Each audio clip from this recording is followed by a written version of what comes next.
नमस्कार बंधुरा सानवी किचेन फुडे आपनादेर सबाइके स्वागत। आशा करी आपनारा सबाई खूब भालो आछेन। आज आमी आपनादेर साथे शेयर करब बांगाली जनप्रिय एकटी मिष्टि रसगोल्लार रेसिपि। एटी आपनाराও खूब सहजे बाड़ीते बानिये निते पारबेन यदि किछु टिप्स मेने चलेन। छाना तैरी थेके मिष्टि तैरी पर्यन्त किन्तु थाकছে अनेक टिप्स एंड ट्रिक्स। तो पुरो भिडियोटी स्किप ना करे अवश्यई देखबेन, ताहले किन्तु खूब नरम तुलतुले मिष्टि दोकानेर मतन एकदम पारफेक्ट रसगोल्ला आपनारा बाड़ीते बानिये निते पारबेन। আমার ভিডিওটি যদি আপনাদের ভালো লাগে তাহলে প্লিজ লাইক শেয়ার এবং সাবস্ক্রাইব করে আমার পাশে থাকবেন এবং কমেন্টে জানাতে ভুলবেন না আমার রেসিপিগুলি আপনাদের কেমন লাগছে। তো চলুন তাহলে শুরু করা যাক। প্রথমে নিয়েছি এখানে আমি 1 লিটার ফুল ক্রিম দুধ, আপনারা গরুর দুধও নিয়ে নিতে পারেন। নিয়েছি 1 চামচ ময়দা, 1 চামচ কর্নফ্লোর, নিয়েছি 1 বাটি চিনি, এখানে গ্রামে 400 গ্রাম মতো চিনি হবে। নিয়েছি 3 চামচ ভিনিগার। प्रथमे आमी दूध थेके छानाटा तैरी करे नेब। छानाटा तैरी करार जोन्नो चूलाय आमी दूधटा गरम बसिए दिएछि। दूधटाके आमी फुटते देब। चूलार आँचटा आमी हाई रेखेछि। चूलार आँचटा आमी हाई रेखेई दूधटाके फुटिए नेब। दूधटाके आमी एभाবে घन घन नेড়ে চেড়ে नेब, ताहले दूधटा नीचे लेगे जाबे ना। आपनाराও किन्तु अवश्यई एभाবে दूधटाके घन घन नेড়ে চেড়ে नेबेन, ताहले दूधटा खूब सुंदरभाবে गरम हये जाबे।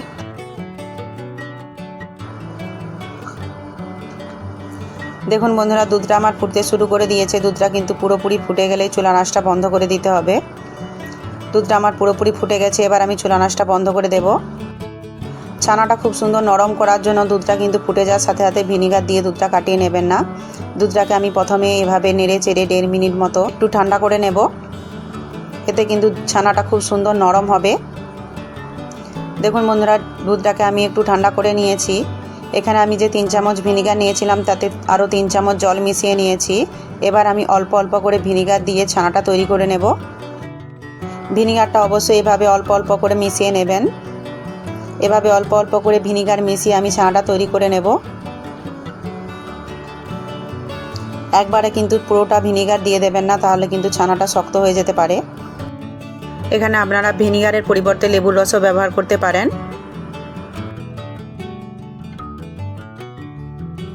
দেখুন বন্ধুরা, ছানাটা কিন্তু আমার কাটতে শুরু করে দিয়েছে।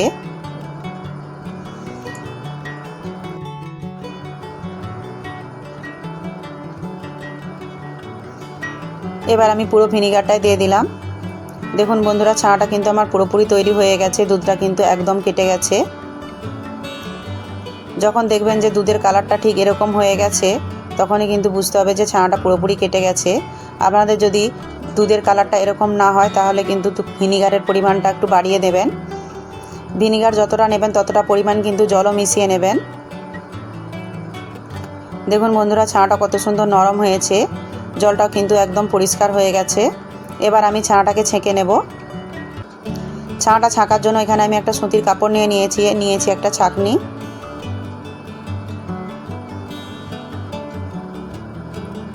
ছানাটাকে এবার আমি এর মধ্যে ঢেলে নেব। এবার আমি ঠান্ডা জল দিয়ে ছানাটাকে খুব ভালো করে ধুয়ে নেব, যাতে এর মধ্যে ভিনিগারের যে টক ভাবটা আছে সেটাও কেটে যায় এবং ছানাটা একটু ঠান্ডা হয়ে যায়। ছানাটাকে কিন্তু অবশ্যই এভাবে ধুয়ে নেবেন। দেখুন বন্ধুরা, ছানাটাকে আমি খুব ভালো করে ধুয়ে নিয়েছি। ছানাটা ঠিক কতটা নরম হয়েছে দেখুন। এভাবে ছানা তৈরি করলে ছানা কিন্তু খুব সুন্দর নরম হয় এবং রসগোল্লাগুলো খুব সুন্দর নরম তুলতুলে হয়। এবার আমি ছানা থেকে জলটা ঝরিয়ে নেব। এখানে আমি হাতে চাপ দিয়ে ছানার জলটা ঝরিয়ে নিচ্ছি। আপনারা চাইলে ছানাটাকে খুব ভালো করে টাইট করে বেঁধে ঝুলিয়েও রাখতে পারেন 1 ঘন্টা মতো। তবে ছানাটাকে কিন্তু খুব বেশি শুকনো করে দেবেন না, তাহলে কিন্তু মিষ্টিগুলো শক্ত হয়ে যাবে।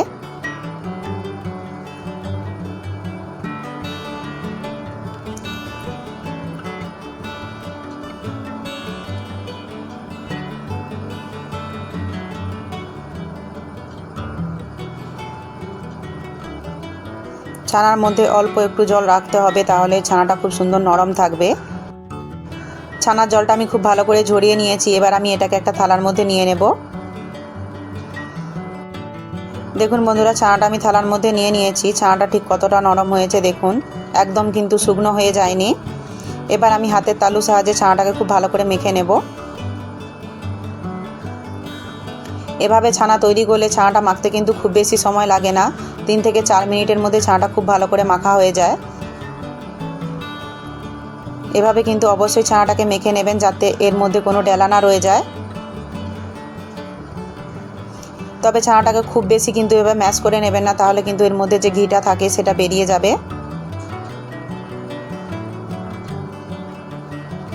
দেখুন বন্ধুরা, ছানাটাকে আমি খুব ভালো করে মেখে নিয়েছি। ছানার মধ্যে একদম একটাও ডেলা নেই, ছানাটা কিন্তু খুব সুন্দর নরম হয়ে গেছে। এভাবে কিন্তু আপনারা ছানাটাকে অবশ্যই মেখে নেবেন। দেখুন বন্ধুরা, কত সুন্দর হয়ে গেছে ছানাটা। এবার আমি এর মধ্যে দিয়ে দিচ্ছি ময়দা,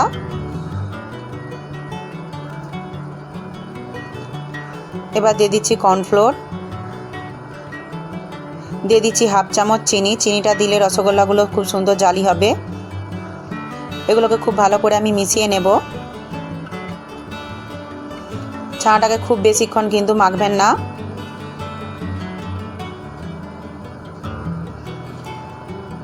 দেখুন বন্ধুরা, এগুলো আমি খুব ভালো করে মিশিয়ে নিয়েছি। ছানাটা আমার একদম রেডি হয়ে গেছে।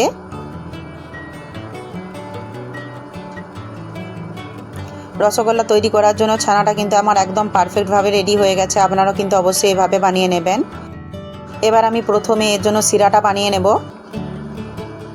শিরা বানানোর জন্য চুলে আমি একটা কড়াই বস করিয়ে নিয়েছি। দিয়ে দিচ্ছি চিনি,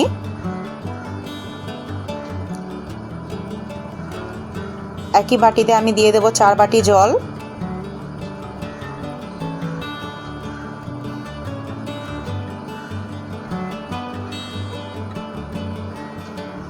জলটা আমি দিয়ে দিয়েছি। এবার আমি চুলার আঁচটা হাই রেখে চিনিটাকে খুব ভালো করে গলিয়ে নেব। চিনিটা যতক্ষণে গলছে ততক্ষণে আমি ছানার বলগুলো তৈরি করে নেব। প্রথমে আমি ছানাটাকে একটু লম্বা করে নেব।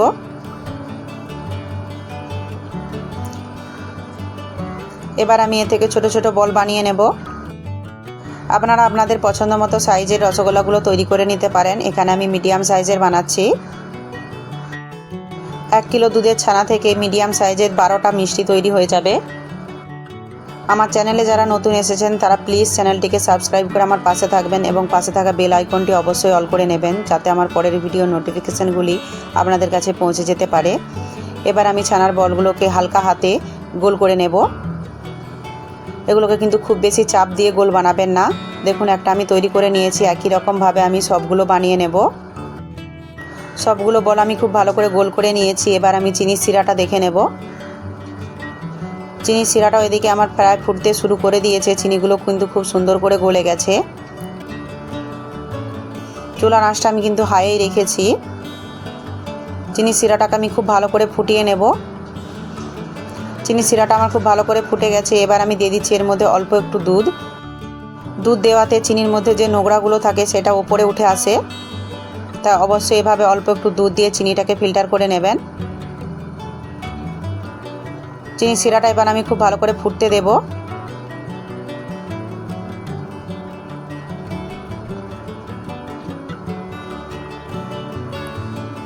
দেখুন বন্ধুরা, চিনির শিরাটা খুব ভালো করে ফুটে উঠেছে। চিনির শিরার মধ্যে কতটা নোংরা উঠেছে দেখুন। এগুলোকে আমি তুলে নেব। নোংরাটা আমি তুলে নিয়েছি। এবার আমি দিয়ে দেবো এর মধ্যে আরও অল্প একটু জল।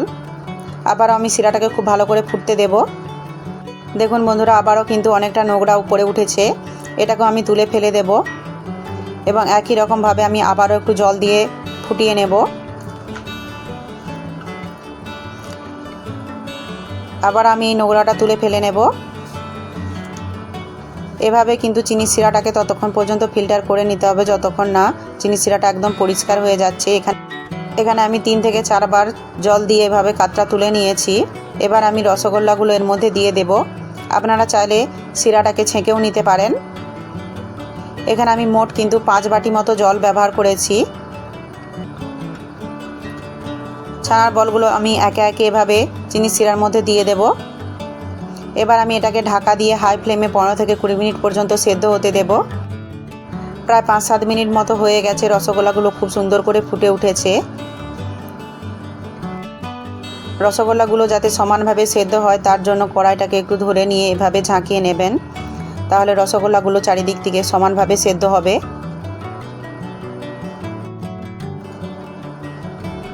কড়াইটা আমি ঝাঁকিয়ে নিয়েছি। এবার আমি আবারও এটাকে 5-7 মিনিট সেদ্ধ হতে দেব। প্রায় 15 মিনিট হয়ে গেছে, রসগোল্লাগুলো কিন্তু ফুলে একদম ডবল হয়ে গেছে। এটাকে আমি আবারও একবার ঝাঁকিয়ে নেব।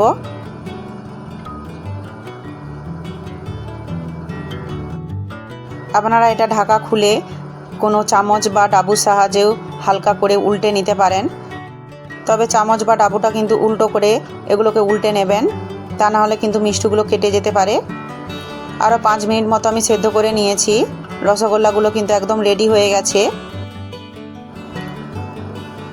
রসগোল্লাগুলো পারফেক্ট সেদ্ধ হয়েছে কিনা দেখার জন্য একটা রসগোল্লা এভাবে তুলে নেবেন।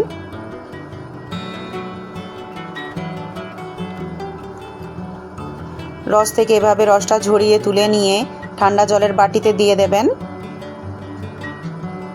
এখানে আমি 1 বাটি ঠান্ডা জল নিয়েছি, এর মধ্যে রসগোল্লাটা দিয়ে দিচ্ছি। দেখুন রসগোল্লাটা আমার ডুবে গেছে।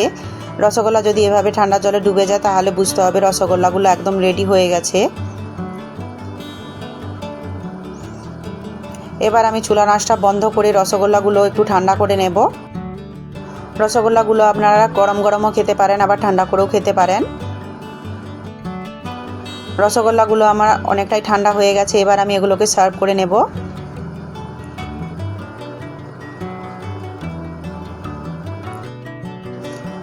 দেখুন বন্ধুরা, রসগোল্লাগুলো ঠিক কতটা সুন্দর হয়েছে দেখতে, খেতেও কিন্তু একদম মিষ্টি দোকানের মতোই নরম তুলতুলে হয়। রসগোল্লাগুলো ঠিক কতটা নরম হয়েছে দেখুন, একদম নরম তুলতুলে রসগোল্লা তৈরি হয়েছে। আপনারা অবশ্যই এভাবে বাড়িতে বানিয়ে দেখবেন। একটা রসগোল্লা আমি আপনাদের কেটে দেখাবো, এর মধ্যে ঠিক কতটা রস ঢুকেছে এবং কতটা নরম হয়েছে।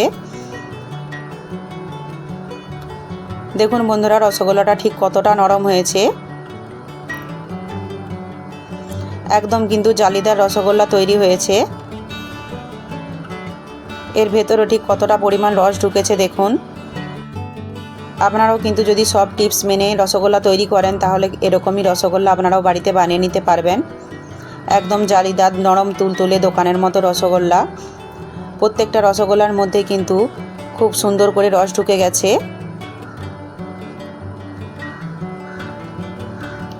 আমার রেসিপিগুলি যদি আপনাদের ভালো লাগে তাহলে প্লিজ লাইক, শেয়ার এবং সাবস্ক্রাইব করে আমার পাশে থাকবেন এবং পাশে থাকা বেল আইকনটি অবশ্যই অল করে দেবেন, যাতে আমার পরের ভিডিও নোটিফিকেশানগুলি আপনাদের কাছে পৌঁছে যেতে পারে। পুরো ভিডিওটি দেখার জন্য আপনাদেরকে অসংখ্য ধন্যবাদ। ভালো থাকবেন, সুস্থ থাকবেন। দেখা হচ্ছে পরের ভিডিওতে।